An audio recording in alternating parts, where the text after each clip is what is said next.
Doha مذاکرات کامیاب، پاکستان اور افغانستان میں فوری جنگ بندی پر اتفاق ہو گیا۔ اس پیش رفت کو پاکستان کی ایک بڑی سفارتی اور اسٹریٹجک کامیابی قرار دیا جا رہا ہے۔ مذاکرات کی میزبانی ریاست قطر نے کی، جبکہ جمہوریہ ٹرکی نے ثالثی کا کردار ادا کیا۔ قطر کی وزارت خارجہ کے مطابق مذاکرات کے دوران دونوں فریقین نے نہ صرف جنگ بندی پر اتفاق کیا بلکہ دو طرفہ امن و استحکام کے لیے ایک مستقل میکانزم پر بھی رضامندی ظاہر کی۔ سرکاری ذرائع کا کہنا ہے کہ یہ معاہدہ پاکستان کی پوزیشن آف اسٹرینتھ کا نتیجہ ہے، جہاں افواج پاکستان نے زمینی سطح پر واضح رد عمل دے کر دوسری جانب کو مؤثر پیغام دیا۔ اس کے بعد ہونے والے مذاکرات میں پاکستان کا وہ دیرینہ اور واضح مطالبہ تسلیم کیا گیا جس میں افغانستان سے دہشت گردی کی ہر قسم کی حمایت اور سہولت کاری کے خاتمے کا تقاضا کیا گیا تھا۔ حساس نوعیت کے باعث مذاکرات کی تمام تر تفصیلات کو عوامی نہیں کیا گیا، جو اس بات کا مظہر ہے کہ افغان فریق کو چہرہ بچانے کا موقع دیا گیا۔ ذرائع کا کہنا ہے کہ حقیقت میں کوئی مطالبہ افغان جانب سے پیش ہی نہیں کیا گیا، جبکہ پاکستان کا موقف مکمل طور پر تسلیم کر لیا گیا۔ اس معاہدے کے تحت افغانستان سے پاکستان کی سرزمین پر دہشت گردی کا سلسلہ فوری طور پر بند کیا جائے گا۔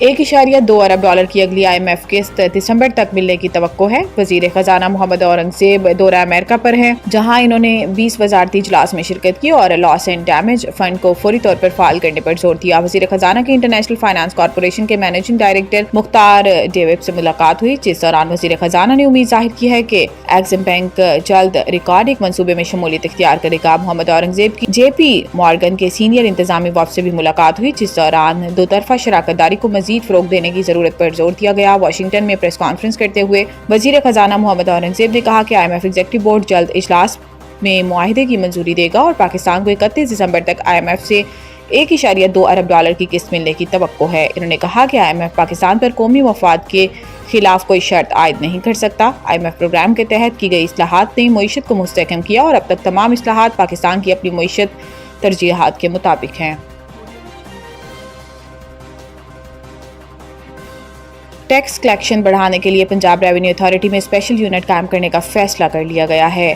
وزیر اعلیٰ پنجاب مریم نواز شریف کی زیر صدارت ریونیو کلیکشن سے متعلق اجلاس ہوا، جس میں پنجاب ریونیو اتھارٹی میں اسپیشل یونٹ قائم کرنے کا فیصلہ کیا گیا۔ PRA اسپیشل یونٹ میں factorial tax consultant, legal expert اور ڈیٹا انالیسز شامل ہوں گے۔ اجلاس میں پنجاب ریونیو اتھارٹی کا دائرہ کار 30 اضلاع تک بڑھانے کا فیصلہ کیا گیا ہے اور اتھارٹی میں 130 انفورسمنٹ آفیسرز کی بھرتی کی اصولی منظوری دی گئی ہے۔ وزیر اعلیٰ پنجاب مریم نواز شریف نے اضلاع تک ریونیو اتھارٹی کی توسیع کے لیے 30 اکتوبر تک کی ڈیڈ لائن مقرر کی ہے۔ پنجاب میں ریونیو بڑھانے کے لیے 19 نئے سیکٹر شامل کرنے کا بھی جائزہ لیا گیا ہے۔ اضلاع میں ریونیو اتھارٹی سے متعلق اضافی ذمہ داریاں ADCG کو تفویض کرنے کی ہدایت کی گئی ہے۔ PRA نے ٹیکس دہندگان کے لیے سہولت ایپ بھی متعارف کرا دی ہے۔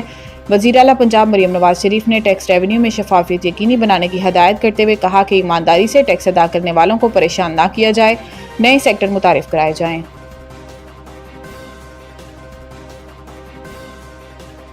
سندھ حکومت کا کیٹی بندر اور شاہ بندر میں منی فش ہاربرز قائم کرنے کا فیصلہ۔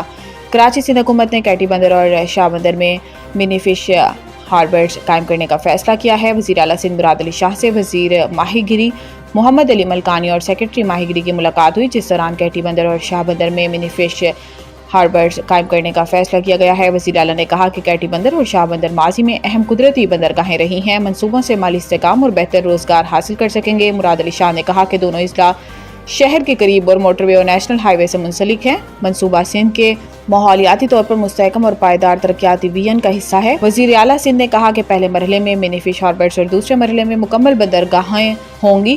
منصوبے سے ماہی گیری، تجارت اور سیاحت میں طویل المدتی فوائد حاصل ہو سکیں گے۔